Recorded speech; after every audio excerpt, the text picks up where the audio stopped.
s'est dit,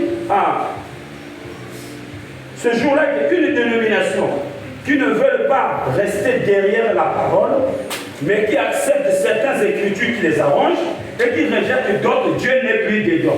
Alors les gens se trompent par des manifestations. Vous pouvez avoir des signes comme des guérisons. Ça, c'est tout à fait normal. Ça se perd au niveau de la foi. La Bible dit que les dons et les appels, ce sont repentance. Même quand Dieu te quitte, si tu as la foi, tu peux faire un miracle. Dieu a quitté Caïn. Mais Caïn a pleuré, a dit, Seigneur, tu m'as marqué. Voilà, tu m'as chassé. Tu m'as chassé du jardin. Tu m'as chassé loin de tout ce que j'ai. Maintenant, tout ce qui me verra me tuera. Puisque tu m'as fait un signe. Le Seigneur a dit, Caïn, si quelqu'un te tue, tu vengeras. Mais pourtant déjà éloigné de la parole. Mais Caïn a crié, Dieu a écouté. Donc même quand quelqu'un est éloigné de la parole, la personne là, s'il prie et qu'il applique sa foi, Dieu va exaucer la prière. Mais ça ne veut pas dire que quand Dieu a exaucé, que Dieu est avec toi. C'est là où les gens ne comprennent pas Dieu. Il est comme la pluie qui tombe sur les bons et sur les mauvais. Et les miracles s'opèrent par la foi. Et la foi n'a rien à voir avec la vie éternelle. Parce que la Bible dit tout est possible à celui qui croit. Riche ou pauvre, chrétien ou païen. La Bible n'a pas dit tout est possible aux chrétiens parce qu'on a des chrétiens qui vivent un calvaire par manque de foi. Mais on a des païens qui vivent bien par leur foi. Donne-moi un amen. Encore un amen. Donc la foi peut faire tous les miracles. La foi peut ramener Dieu sur scène. J'ai vu une dame qui n'était pas dans la volonté parfaite de Dieu, qu'on appelait Agar. Mais elle a prié, la Bible dit l'ange est venu. Oh. Mais pourtant la femme qui était dans la volonté de Dieu, c'était Sarah.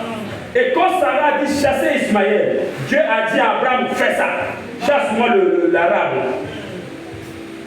Ismaël, je le bénirai, sa main sera contre ses frères et la main de ses frères contre lui. Oui, c'est normal, les Arabes n'ont pas confiance les uns les autres. L'écriture a compris aujourd'hui. Mais Isaac, c'est le fils de la promesse. Par qui viendra toute la race chrétienne. Amen. Mais regardez, quand Agar est au désert, Agar n'a pas crié Allah ou Baba. Agar a prié le Dieu d'Abraham. Parce que dans la maison d'Abraham, Agar, vous voyez, quand Abraham priait. Donc Agar a invoqué le Dieu d'Abraham. Et le Dieu d'Abraham dépêche un ange. Un ange descend dans le désert, donne de l'or. On vous posez pour la question. Comment Dieu permet qu'on la chasse? Parce qu'elle n'est pas la femme propre d'Abraham. Mais l'ange lui croise quand même. Et si Agar bâtit son expérience sur cet ange-là, vous avez compris? Donc c'est pour te dire une chose, que Dieu peut te quitter, peut quitter votre église, mais va te boire de la paix. Va prophétie que tu. Alors vous pensez que Dieu est dedans? Non, Dieu n'est plus dedans.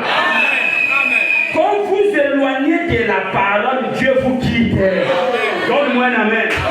Donne-moi un amen. Parce que la Bible dit n'attristez pas le Saint-Esprit par laquelle vous avez été scellés jusqu'au jour de votre rédemption.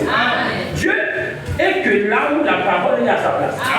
Mais quand la parole n'est plus à sa place, il n'est plus dedans. Mais par contre, ces principes restent les mêmes. Il ne bloque pas de bénédictions aux gens. C'est ça qui est l'amour de Dieu. Même si vous ne le servez pas, il ne bloquera jamais ces bénédictions. Donne-moi la main. Vous aimez la parole? Voilà, le prophète a dit quoi? Lisons. Maintenant, observez comment la chose se manifeste. Il dit qu'il construit un monde où les gens pourront mieux vivre. Donc, c'est qui? Cet homme-là, l'adversaire, qui s'élève au-dessus de tout ce qu'on appelle Dieu et au-dessus de tout ce qu'on appelle. Il dit quoi? Bon, je commence encore. Regardez, on le loue pour ça. Oh Dieu, faites que ces gens voient cette tromperie. Les gens de cet âge mauvais le louent pour ça. Et croient solennellement au lui. Maintenant, voyez-vous, quel est le Dieu de cet âge mauvais et quels sont ses serviteurs? Maintenant, observez comment la chose se manifeste. il dit qu'il construit un monde où les gens pourront mieux vivre. Il le fait par sa connaissance. Voilà, il dit quoi? Tout en faisant abstraction de la parole infaillible de Dieu. Mais en rassemblant les gens dans des dénominations, des credos, des conceptions intellectuelles et scientifiques et tout. Il construit un monde où les hommes pourront mieux vivre.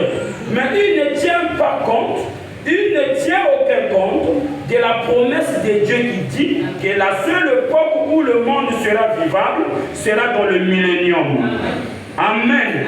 Le diable pense qu'en faisant un mariage avec l'Église, en 326, et aujourd'hui commence à offrir aux gens une démocratie, il offre aux gens une théologie, que des pasteurs doivent aller faire les cours théologiques pour avoir un français raffiné, pour connaître des virgules et des points. Ça pense qu'en offrant ça aux gens, et les gens pourront mieux vivre.